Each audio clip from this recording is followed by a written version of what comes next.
दोस्तों अभी जब चौक वाले हनुमान जी से मैं आपको लाइव दिखा रहा था तो बहुत सारे लोग यहाँ इकट्ठे हो गए थे और बड़ी गंभीर विषय और बड़ी गंभीर समस्याओं के बारे में उन्होंने मुझे बताया। मैं उन लोगों के साथ में फिर निकला भी।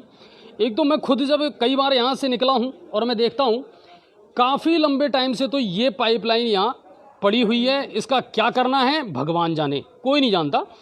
ये जो खुदाई की है इसको भी काफ़ी लंबा टाइम हो गया। ये खुदाई क्यों तो की गई, और फिर दूसरी बात इसका अब तक अगर काम हो चुका है तो पेच वर्क क्यों नहीं किया गया। और वार्ड नंबर 17 के अंतर्गत ये आता है और गिरिराज जी जो हैं वो यहाँ के वार्ड पार्षद हैं। और ये देखिए आप मंदिर के जस्ट सामने ये कितना बड़ा जो गली है उसमें कितना बड़ा कचरा पॉइंट है, आप देख सकते हैं। बड़े बड़े अभियान आप सफाई के लिए चला रहे हैं, हर पार्षद को सफाई कर्मचारी दे रखे हैं, उसके बावजूद भी ये कचरा जो है वो उठता क्यों नहीं है। और दूसरी बात कि यहाँ कचरा पॉइंट बनाया क्यों नहीं गया। ये कचरा पड़ा है। हालांकि मैं इस बात को मानता हूँ कि कहीं ना कहीं लोग भी इसके लिए जिम्मेदार हैं, मगर लोग क्या करें। पहले तो सबसे बड़ी बात आप व्यवस्था तो करें कि जहां हम कचरा डाल सकें।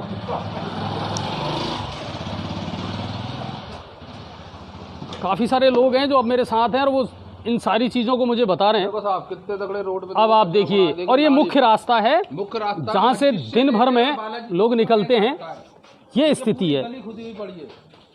और इसी के बगल में जो गली है उसकी कंडीशन मैं आपको दिखाता हूँ कि क्या हालात हैं। दर्शनार्थी करने आए आप देखिए कितने गड्ढे पड़े, वो नाली पूरी खुदी पड़ी है। पूरी नाली टूटी हुई है, क्षतिग्रस्त है।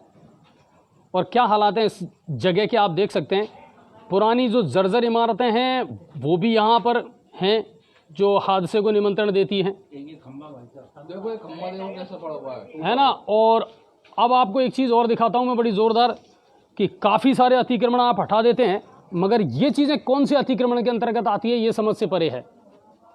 ये खम्भा तारों का पूरा जो है ना ट्रांसफार्मर बना हुआ है, और जबकि ये टेलीफोन का खम्भा है, लाइट का खम्भा नहीं है।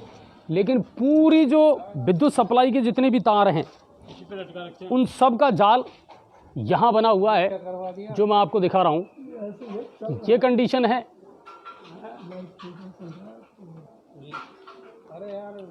और ये एक जगह की समस्या नहीं है सर, गंगापुर के बहुत सारे हिस्से ऐसे हैं जिनमें आपको ये चीज़ें देखने को मिल जाएंगी।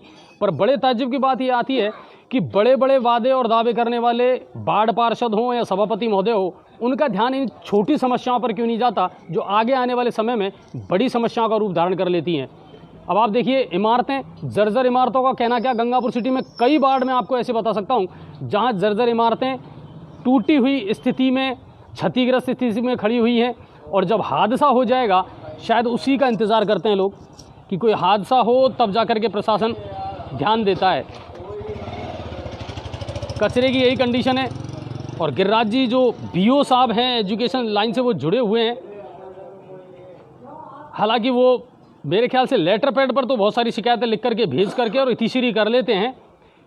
अगर वो खुद इसमें घूमे, वो तो वार्ड में नहीं आते गिरिराज जी तो नहीं बिल्कुल। और यहाँ के जो दर्शक हैं उनका ये कहना है कि साहब वार्ड पार्षद महोदय तो यहाँ आते ही नहीं हैं। तो बीओ साहब एजुकेशन से जुड़े रहे हैं तो शायद उनको अभी भी वही आदत लगी हुई हो कि साहब लेटर लिख दो और अपना काम ख़त्म। मंडी में बैठे हुए सुअरों की पनाहगाह बना हुआ है सर ये आजकल। और ये जो रास्ता है ये मस्जिद की ओर जाता है। और चौक वाले हनुमान जी के सामने वाली जो गली है, मुख्य गली, उसी का ये सूरत हाल मैं आपको दिखा रहा हूँ इस वक्त। यहाँ से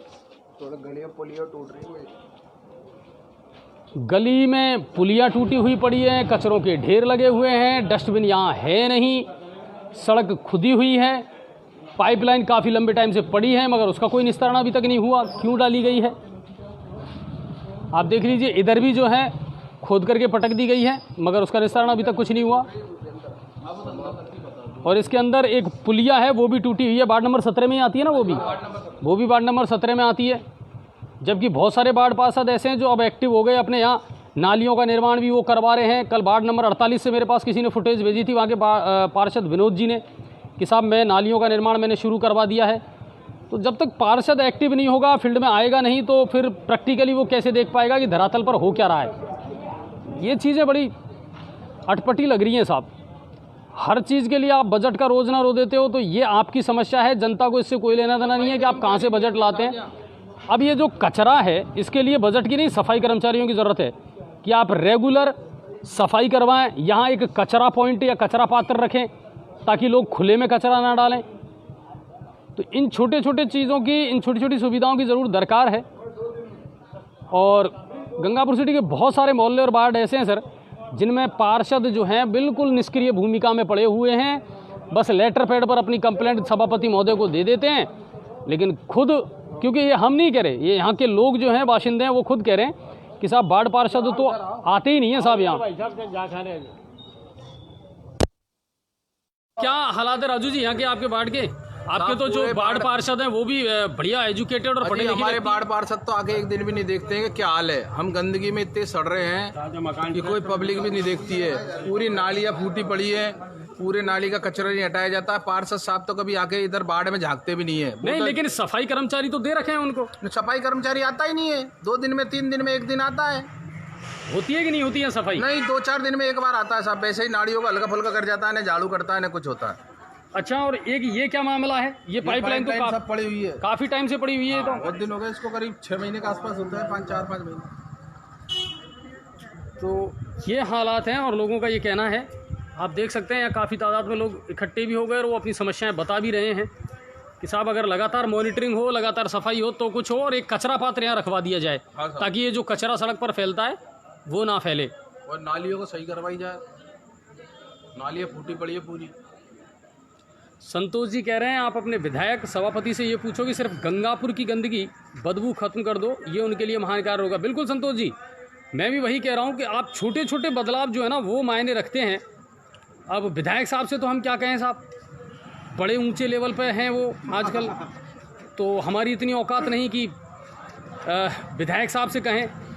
अब हम तो सत्ता में जो जिस व्यक्ति की ये जिम्मेदारी है वो सभापति महोदय हैं, और मुझे ये भरोसा है कि वो एक्टिव बहुत हैं, घूम भी रहे हैं, खुद अपनी तरफ से वो प्रयास भी पूरे कर रहे हैं।